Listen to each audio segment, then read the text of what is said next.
순종하여 복을 받고 살려면 우리는 구약 성경에서 순종하면 하나님께서 복을 주신다는 말을 많이 들었습니다. 이 레위기서의 결론이 오늘 이거예요.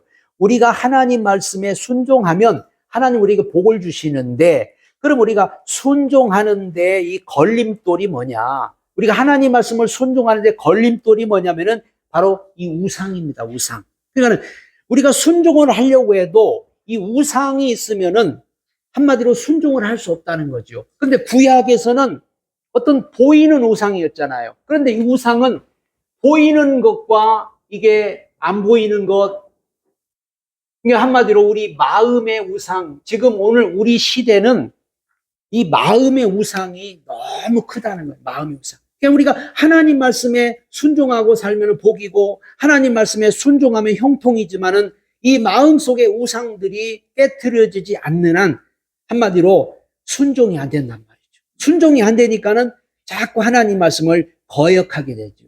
이사야 45장 16절에 우상을 만드는 자는 부끄러움을 당하고 욕을 받고 수욕을 당한다고 그렇게 말씀합니다. 한마디로 우상이라는 것은 아무것도 아니고, 우상이라는 게 뭐냐면은 아무것도 아닌 것. 우상은 헛된 것, 무가치한 것.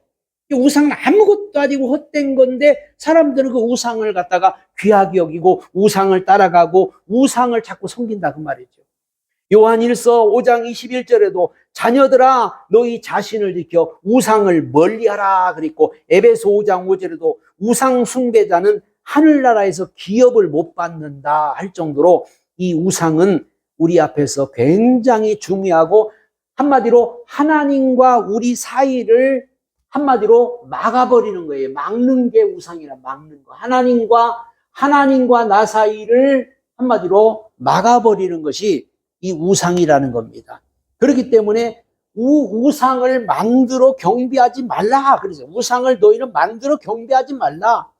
왜 우상을 만들어 경배하냐면은 사람은요 우상에게로 이끌려가요. 이끌려.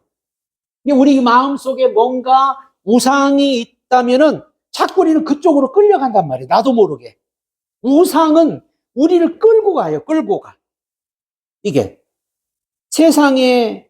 세상을 좋아하면 세상이 나를 끌고 가고, 어떤 취미를 좋아하면 취미가 나를 끌고 가고, 돈을 좋아하면 돈이 나를 끌고 가고, 뭔가 우상적인 것이 우리 마음에 있으면 나도 모르게 자꾸 그쪽으로 가게 되고 본인도 모르게 끌려가게 된다고 성경은 그렇게 말하고 있어요. 그렇기 때문에 우상을 우리가 제거해야만이 우리 마음과 생각들이 하나님께로 자꾸 모아지고 하나님을 올바로 섬기게 되고 하나님을 더 기쁘게 할 줄로 믿습니다. 그래서 사도 바울도 고백, 너희가 세상과 벗됨이 하나님과 원수되는 걸 모르냐? 그랬어요. 세상과 벗된 것이 하나님과 원수되는 걸 모르냐?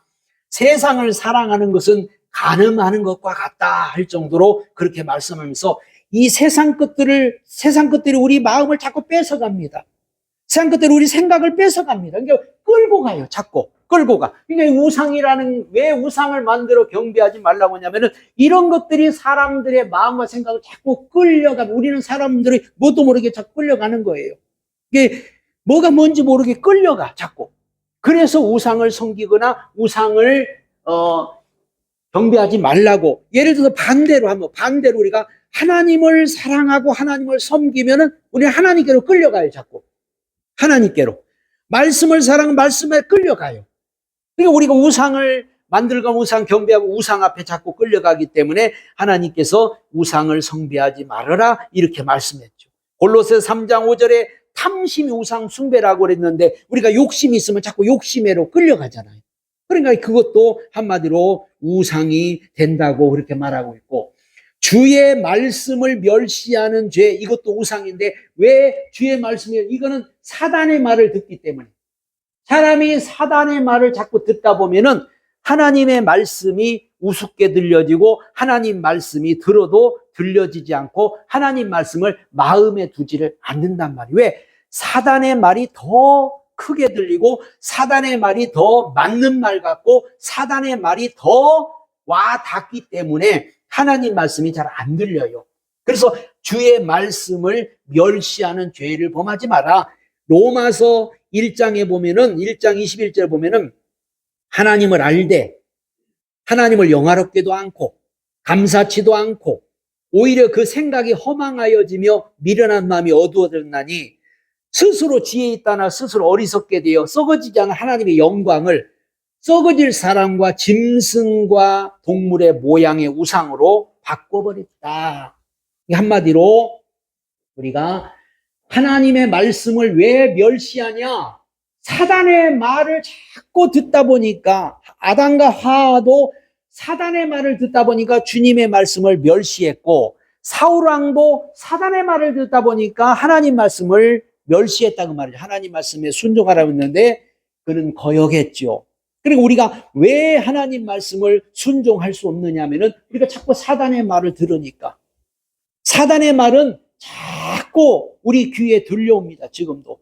하나님 말씀은 정확하게 세미하게 들려오지만은 사단의 말은 크게 들려와요. 크게. 이게. 그러다 보니까 사람들이 이 사단의 말에 이끌려 갈 수 있다는 거죠. 그리고 주의 규례를 멸시하는 데 주의 규례. 규례라는 것은 어떤 우리가 살아가다 보면은 우리는 어떤 규례가 있죠. 하나님 앞에 예배를 드리고 절기를 지키고 이런 게 어떻게 보면 규례란 말이죠. 예배 드려야 할 때 예배 드리고 절기 지켜서 절기 지키고. 그런데 사단은 이 규례를 갖다가 자꾸 이게 만들어 가지고 사람들을 갖다가 끌고 갑니다. 이게 규례가 뭐예요? 예를 들어서 여러 가지 뭐 결혼식, 뭐 잔칫날, 뭐 행사, 가정 행사. 그러니까 한마디로 이 규례는 전부 어떻게 보면은 사단을 섬기는 거예요. 사단 섬기는 거예요, 이게. 세상의 그 어떤 것보다도 우리가 하나님 앞에 예배드리는 규례, 어떤 이런 절기를 지키는 규례가 중요한데 사단은 자꾸 무슨 행사를 만들어. 뭘 만들어 가지고 사람들을 자꾸 그렇게 끌고 가는 거예요. 그러니까 이것이 결국은 사단을 섬기는 일이 돼버린다는 거죠. 그래서 우리는 정말로 이런 우상들을 제거하고 우상들을 없애야만이 하나님의 말씀에 우리가 순종할 수 있지. 그렇지 않으면 이 우상들이 결국은 이 우상은요, 사람을 지배하는 거예요, 이게. 결국은. 그래서 마지막 때 왜 666을 말씀하면서 마지막 때 왜 우리가 주의하라 하냐면 사단이 사람들의 마음을 지배해버리고 사단이 사람들의 마음을 장악해버리니까 결국은 사람들이 교회를 다녀도 요즘에 보면 교회를 다녀도 다 우상 숭배하고 교회를 다녀도 다 마음에 우상이 가득해가 이거는 어떻게 보면은 하나님도 섬기고 우상도 섬기고 하나님 말씀도 듣고 사단의 말도 이게 뭔가 분간이 안 되는 거예요. 한마디로 혼탁해져 버리고 한마디로 뭔가 지금 잘못돼 가고 있는 거죠. 우리는 분명히 우상이 뭔가를 알고 우상을 반드시 제거해야 됩니다. 사도 바울은 그래서 이 모든 것들을 나는 십자가에다 완전히 죽었다. 그랬잖아요. 죽었다. 십자가에 못 박았다.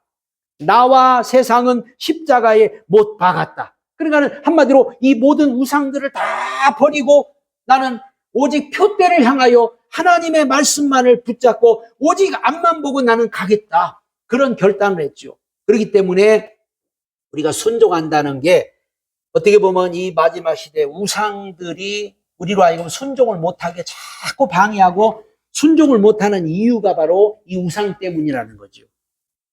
두 번째, 우리가 순종이 그러면 왜 그렇게 중요한가를 우리가 순종이 왜 그렇게 중요하냐면은 하나님의 최고의 작품이 사람이요. 하나님의 형상대로 하나님은 한마디로 우리 인간을 하나님의 형상대로 지었어요. 하나님 닮았단 말이에요. 하나님. 그러니까 하나님 닮은 인간이 하나님을 섬기고 하나님을 사랑하고 하나님 말씀을 순종하는 것이 당연한데 하나님 닮았는데 그런데 자꾸만 우리가 이 순종이 이렇게 중요한데도 하나님의 형상인데도 하나님 닮았는데도 자꾸 인간은 불순종해요. 불순종하고 불신앙하고 하나님 떠나고 하나님 말씀 거역하고 왜 자꾸 인간은 하나님 닮았는데 예를 들어서 우리 자녀는 부모를 닮잖아요. 부모 닮았는데 부모를 닮았으면 부모 말을 듣고 해야 되는데 남의 말만 자꾸 듣고 남의 말만 남만 쫓아다니고 남의 부모 쫓아다니고 남의 부모 말을 듣고 그런다 하면 이거는 뭔가 잘못됐잖아요. 그는 우리가 하나님 닮았는데 하나님이 우리를 하나님 닮게 만들었는데 우리는 하나님 말씀 듣고 순종하고 하나님 말씀 사는 게 이게 당연한 건데 이게 사람들은 이 순종이 안 된단 말이죠. 이게 순종만 하면 하나님 복을 준다고, 순종만 하면 형통하다고, 순종만 하면 들어가도 복고 나가도 복을 받고, 순종만 하면 모든 게 다 잘 된다는데 그렇게 순종이 어려운가? 그렇게 순종이 힘든가? 힘들어요. 순종이라는 게. 응? 그래서 사무엘상에도 사무엘 선지자 순종이 제사보다 낫고, 응? 듣는 것이 수양의 기름보다 낫다고 그러는데 순종을 누가 안 하고 싶냐 이거요. 안 하고 순종하고 싶지만은 잘 안 되니까 이게 문제가 된 거예요. 순종을 우리는 해야 되는데 순종이 무엇인지를 또 모르는 경우가 많아요. 그래서 그 순종이 우리는 무엇인지를 우리는 알아야 돼. 순종이 뭐냐? 순종은 사랑하는 거예요. 한마디로 사랑하지 않기 때문에 순종이 안 되는 거죠. 사람은 뭘 내가 사랑하느냐에 따라서 거기에 순종하는 거거든요. 응? 정말 하나님 사랑하면 하나님에게 순종하는 거예요. 근데 안 사랑해. 응? 부부도 사랑하면 순종하거든요. 자녀들도 사랑하면 순종하거든요. 사람과 사람 사이도 서로 사랑하면 순종하거든요. 근데 순종을 안 하니까, 사랑 안 하니까 순종이 안 되는 거예요. 우리는 하나님을 사랑해야 됩니다. 말씀을 사랑하면 말씀에 순종합니다. 우리가 뭐든지 사랑하면요, 순종하게 돼 있어요. 근데 안 사랑하니까, 그냥 머리로만 하니까 이게 순종이 안 되는 거죠. 그래서 하나님은 우리 보고 믿음도 있어야 되고 소망도 있어야 되고 사랑도 있어야 되는데 그 중에 제일이 사랑이다. 우리는 사랑하며 살아야 될 줄 믿습니다. 사랑하면요, 순종하는 게 쉽다고 그랬어요. 순종하는 게 어렵지 않다고 그랬어요. 그런데 우리가 사랑하지 않기 때문에 자꾸 순종이 안 되고 사랑할 수 없다 보니까는 결국은 자꾸 이 사랑 반대 미움이 생기고 원망이 생기고 불평이 생기고 그러니까 왜 하나님 말씀에 순종하지 않냐면요 자꾸 아담과 하와도 그러잖아. 뭔가 불평이 생기는 거, 원망이 생기는 거, 미움이 생기는 거야. 왜 하나님 나만 가지고 그래? 왜 하나님 왜 선악과 못 먹게 해? 뭔가 막 불평이 생기고 불만이 생기고 우리도 살아가면서 사랑하면 되는데 사랑하지 못하니까 자꾸 미워지고 원망이 되고 불평이 되고 그러니까는 결국은 순종이 안 되는 거예요. 반항하는 거죠. 자꾸 반항을. 그래서 여러분 순종이 뭐냐? 순종이 가져다 주는 복이 얼마나 오늘 큰가를 여러분 알아야 돼요. 순종이 가져다 주는 복이 뭐냐? 한마디로 책임져 준다. 순종이 가져다 주는 복은요 어마어마합니다. 우리가 하나님 말씀에 순종하면 하나님이 책임져 준다. 우리가 하나님께 순종하면 하나님이 다 책임져줘. 말씀에 순종, 말씀이 책임져줘. 응? 그렇기 때문에 우리가 순종이 가져다 주는 복이 뭐냐? 다 책임져줘. 다 책임져준다. 뭐든지 책임져준다. 응? 이런 어마어마한 축복이 있고 순종하면은 그래서 하나님은 우리에게 순종하면 영적인 복을 주는데 이게 바로 무슨 일? 너 하나님 자녀다. 자녀된 권세를 너는 이제 하나님 자녀다고 도장을 찍어주고 인을 쳐주는 이런 축복을 우리에게 주시게 되는 겁니다. 그래서 하나님이 우리에게 가장 큰 축복이 뭐냐고 우리가 묻는다면 하나님은 우리 자녀 삼아주는 거예요. 하나님의 너는 내 자녀다. 이런 축복을 하나님은 오늘 주시는 줄로 믿습니다. 그리고 오늘 본문에도 레위기서 26장에 오늘 본문에도 그랬잖아요. 순종하는 자에게 이런 복을 주겠다고 분명히 말씀했죠. 순종하는 자에게 하나님 어떤 복을 주냐?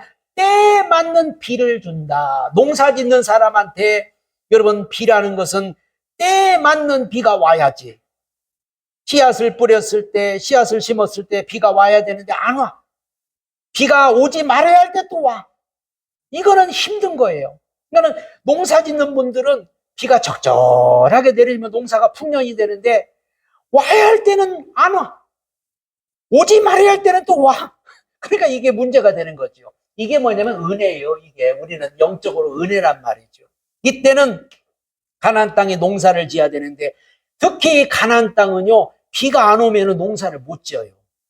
그러니까 하나님께서 이제 파종할 때 비를 적당히 주시고 또 이게 그 다음에는 이제 비를 안 줬다가 또 곡식을 이제 또 자라게 할 때 또 비를 주시고 이렇게 하나님이 적당하게 비를 주시게 가나안 땅의 농사는 하나님이 지어줬어요. 그래서 때에 맞는 비라는 것은 은혜도 한마디로 우리에게 적절하게 주셔야 돼. 적절하게.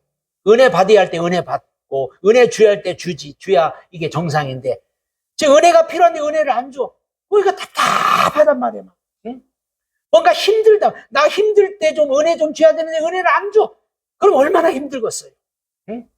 그러니까 우리 하나님께서 우리 순종하는 자에게는요 적절하게 은혜를 주시고 적절하게 하나님께서 복을 주시고 그래서 우리에게 이 때에 맞는 비라는 것은 은혜가 우리에게 항상 풍성하게 이렇게 주신다는 이거를 말합니다. 그래서 하나님의 은혜가 우리에게 풍성하게 임할 때 우리가 이 세상 살아갈 때 어려운 일이 와도 힘든 일이 와도 여러 가지 괴로운 일이 와도 항상 은혜가 있으니까 그 은혜로 다 이겨낼 수 있고 은혜가 있으면 모든 것을 다 견딜 수 있고 참을 수 있고 다 할 수 있거든요. 근데 은혜 떨어져 버리면 은혜 떨어지면 이게 힘들죠. 은혜 떨어지면 얼마나 괴로워요.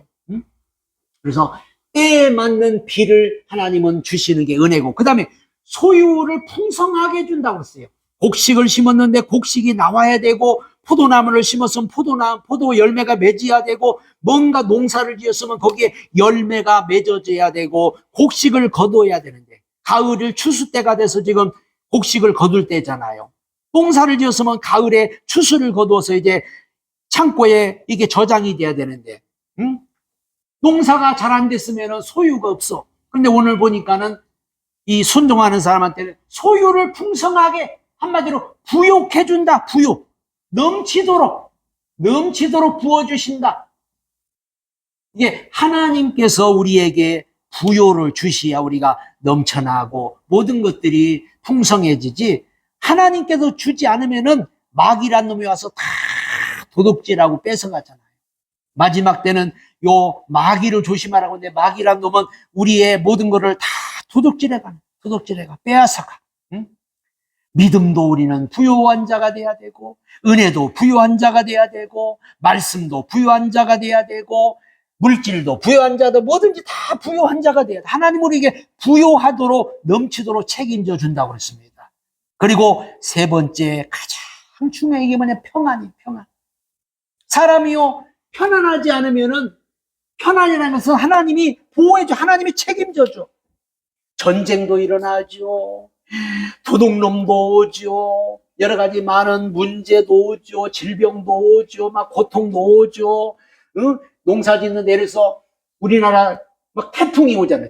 농사 다 지었는데 태풍이 와가지고 과일나무 다 과일 떨어져 버려. 농사가 이제 막 추수하려고 하는데 막 태풍이 와서 벼가 다 쓰러져 버려. 그런데 이런 걸 막아주겠다는 거예요. 하나님이 보호해주겠다는 거예요. 그러니까 이제 막 태풍을 보면 저녁에 잠도 못 자는데 하나님이 보호해주니까는 편안하게 저녁에 잠도 잘 수 있고 편안할 수 있다고 그렇게 오늘 말씀합니다. 사람이 살아가는 데 있어서 평안보다 더 중요한 건 없어요. 그래서 하나님이 지켜준다. 평안을 준다. 응? 너희 5이 100명을 쫓아내고 100명이 10,000명을 쫓아내게 해준다고. 아무도 너를 해할 적 없다고. 아무도 너를 건들 적 없다고. 가정도 국가도 교회도 우리 모든 삶에 있어서 하나님이 책임져 준다는 것. 응? 시편 127편에도 하나님이 우리를 지켜주고 우리의 대적을 물리쳐 준다고 분명히 말했고 오늘도 우리가 살아가는 동안에 우리가 불안하고 두려우면 어떻게 살아요? 근데 하나님께서 평안을 준다고. 평안을. 응? 요한복음 14장 27절에 평안을 끼치노니 내가 너에게 주는 평안은 세상이 주는 것 같지 않고 세상이 주는 평안과 다르다. 마음에 근심도 말고 두려워지도 말아라. 하나님이 우리에게 평안을 줍니다. 보호해준다. 보호. 아무도 너를 대적할 적 없다. 대적자 없다. 응? 악한 자가 왔다가도 응? 한 길로 왔다 7길로 떠나갈 것이다. 이런 복을 주신다고 오늘 하나님이 오늘 말씀합니다. 그리고 네 번째는 영원한 자유. 영원한 자유. 잠깐의 자유가 아니라 영원한 자유. 하나님 우리에게 천국을 주시겠다고 말씀했습니다.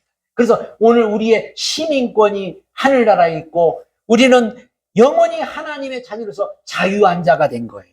이제는 더 이상 매일 필요도 없고 더 이상 얽매여 사는 게 아니라 하나님이 주신 그 평화를 누리고 하나님의 자유를 누리면서 이 땅에서 우리는 늘 하나님께 영광을 돌리며 감사하며 사는 거예요.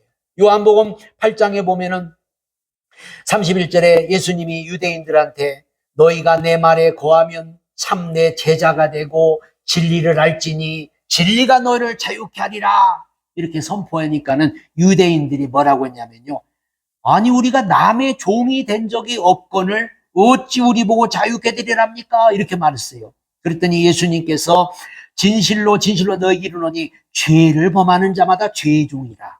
종은 영원히 아버지 집에 거하지 못하나니 아들은 영원히 아버지 집에 거한다. 한마디로 자유가 뭔지를 모르는 사람도 많아요.